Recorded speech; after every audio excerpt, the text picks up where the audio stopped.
સ્થાનિક સ્વરાજ્યની ચૂંટણી અને ધીરે ધીરે તમામ પરિણામો સ્પષ્ટ થઈ રહ્યા છે ત્યારે કોંગ્રેસની હાર બાદ શક્તિસિંહ ગોહિલની આ પ્રથમ પ્રતિક્રિયા। આપ સૌ પ્રેસ અને મીડિયાના મિત્રોનું આજની આ પ્રેસ કોન્ફરન્સમાં ખૂબ હૃદયપૂર્વક સ્વાગત કરું છું। અમારા સાથીઓ આદરણીય ભાઈ શ્રી મનીષભાઈ દોશી, ભાઈ શ્રી અમિતભાઈ, ખાસ આપના સાથે આજે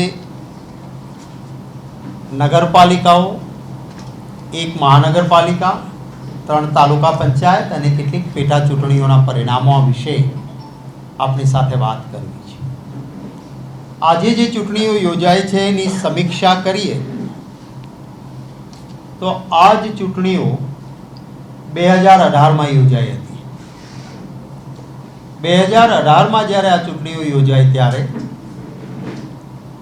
કોંગ્રેસ પક્ષના અમારા 78 ધારાસભ્યશ્રીઓ હતા અને 3 અમારા સાથી પક્ષના, એટલે આમ ગણો તો 81, અને એક સારું વાતાવરણ હતું ને એ સમયે આ ચૂંટણીઓ યોજાઈ હતી। પરંતુ એ વખતે પણ આ નગરપાલિકાઓમાં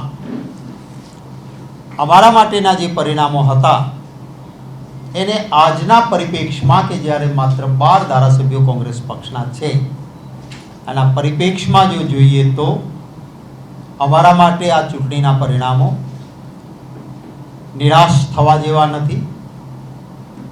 ખાસ કરીને એ વખતનો આંકડો પણ જોઈએ તો સિંગલ ડિજિટમાં પણ અમે નહોતા। એ વખતે પરિણામો પછી પણ કેટલીક નગરપાલિકાઓ જતા રહેતા બાદમાં અમારી સ્થિતિ લગભગ આજના જેવી જ હતી। આજના જે પરિણામો છે એમાં 2018 સાથે નગરપાલિકાઓમાં સરખામણી કરીએ તો અનેક નગરપાલિકાઓમાં અમારી સીટો ઘણી વધી છે। કેટલીક જગ્યાએ જ્યાં ગયા વખતે પણ અમે ખૂબ નબળા હતા ત્યાં આજે પણ નબળા રહ્યા છીએ અને ત્યાં મજબૂત થવા માટે અમારે જરૂર મહેનત કરવાની છે। મહાનગરપાલિકા એક જૂનાગઢની ચૂંટણી એની વાત કરીએ તો 2018માં જ્યારે ચૂંટણી યોજાઈ ત્યારે 60માંથી માત્ર 1 કોર્પોરેટર અમારા ચૂંટાયા હતા।